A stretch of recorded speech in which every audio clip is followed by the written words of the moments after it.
جب قوم بتوں کی پوجا کرنے لگ گئی تو اللہ تعالیٰ پہلے ہر انسان کو، ہر امت کو نصیحت کے لیے، بتانے کے لیے ایک رسول بھیجا کرتے تھے۔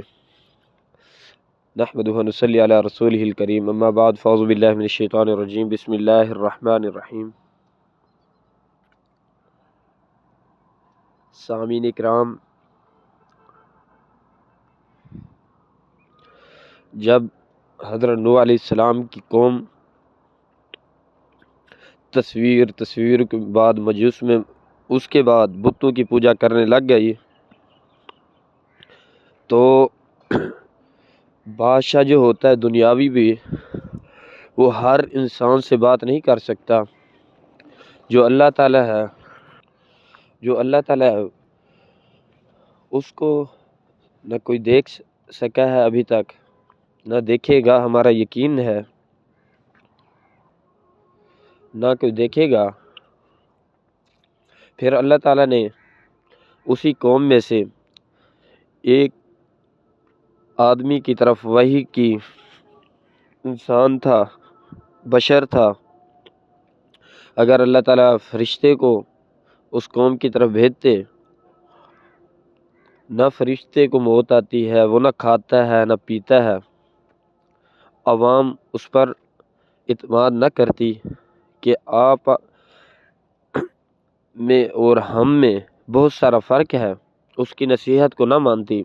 اللہ تعالیٰ نے انہی میں سے ایک انسان کو چنا جو حضرت نوح علیہ السلام تھے۔ انہیں کہا اس قوم کی نصیحت کریں، اللہ تعالیٰ کی عبادت کیا کریں، جس نے ہمیں موت دینی ہے، جس نے ہمیں زندہ کیا ہے، جس نے ہمیں ماں کے پیٹ میں رزق پہنچایا ہے، اور وہی ہمارا مالک ہے، وہی ہمارا داتا ہے، اسی کی عبادت کرنی چاہیے، اسی کا شکر ادا کرنا چاہیے۔ لیکن قوم اتنی گمراہ ہو چکی تھی، ان کا اللہ کی طرف پلٹنا مشکل ہو چکا تھا، تو وہ کہتی تھی آپ گمراہ ہو، معاذ اللہ، آپ ہم میں سے ہو کر ہمارے ساتھ بچپن میں کھیلتے تھے، ہمارے ساتھ اٹھتے بیٹھتے تھے، آپ نبی کیسے بن گئے؟ ہم چھوٹے سے آدمی کو اللہ تعالیٰ نے اتنی عزت کیسے دے دی؟ آپ جھوٹے ہو، آپ گمراہ ہو، آپ نہیں ہو خدا کے قاصد آپ نہیں ہو سکتے۔ تو انہوں نے جھٹلانا شروع کر دیا۔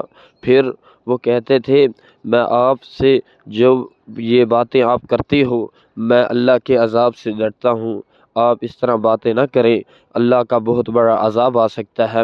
جو بہت بڑے تھے، سردار تھے، وہ تکبر والے تھے کہ ہم اس چھوٹے سے آدمی کی پیروی کریں، ہم اس کے نقشے جیسے یہ کہتا ہے ہم اس کا کہنا مانیں، عوام ہمارا کہنا مانیں۔ لیکن جو تھوڑے سے تھے، چند غریب لوگ، وہ ان حضرت نوح علیہ السلام کے بات مان کر اللہ تعالیٰ کی عبادت کرنے لگ گئے۔ لیکن بڑے جو تھے ان کو ان کا تکبر کھا گیا، وہ اللہ کی طرف نہ آ سکے، انہوں نے جھٹلا دیا اللہ تعالیٰ کی جو دعوت دی۔ کہتے ہیں آپ اللہ کے قاصد نہیں ہو۔ سامعین اکرام، انہوں نے جھٹلایا تھا، آج ہماری طرف بھی نصیحت آ چکی ہے، ہماری طرف کوئی نبی مبعوث نہیں ہونے والا، کوئی نبی نہیں آنے والا، ہمارے جو نصیحت تھی، ہم نے جس پر چلنا ہے وہ قرآن مجید آ چکا ہے، واضح کھول کر بیان کر رہا ہے قرآن کہ آپ نے شرک نہیں کرنا، ان الشرک لظلم عظیم، اگر شرک کیا تو شرک بہت بڑا ظلم ہے۔ لیکن افسوس ہم نہیں بات مان رہے اس کی۔